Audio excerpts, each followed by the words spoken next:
ನಮಸ್ಕಾರ.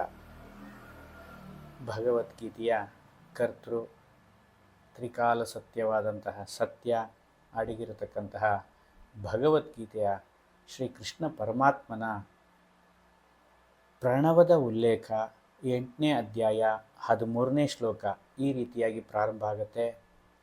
ಓಂ ಇತ್ಯಕ್ಷಾಕ್ಷರಮಂತ್ರಂ ಬ್ರಹ್ಮ ಓಂ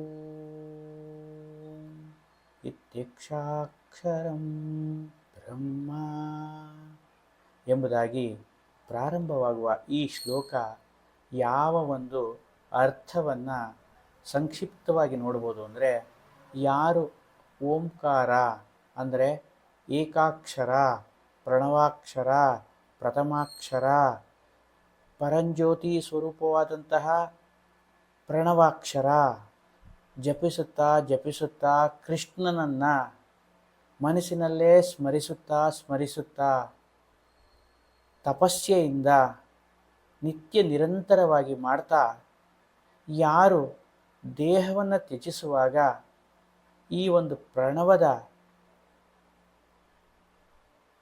ನಾದ ಅಥವಾ ಸ್ವರವನ್ನು ಉಚ್ಚರಿಸಿ ಪ್ರಾಣವನ್ನು ಬಿಡ್ತಾರೋ ಅವರು ಪರಮಗತಿಯನ್ನು ಹೊಂದುತ್ತಾರೆ, ಅಂದರೆ ಮೋಕ್ಷವನ್ನು ಪಡೆಯಬಹುದಾಗಿದೆ.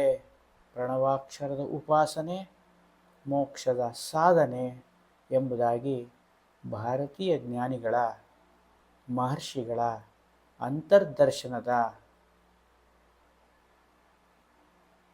ಅದ್ಭುತವಾದ ವಿಷಯವಾಗಿದೆ.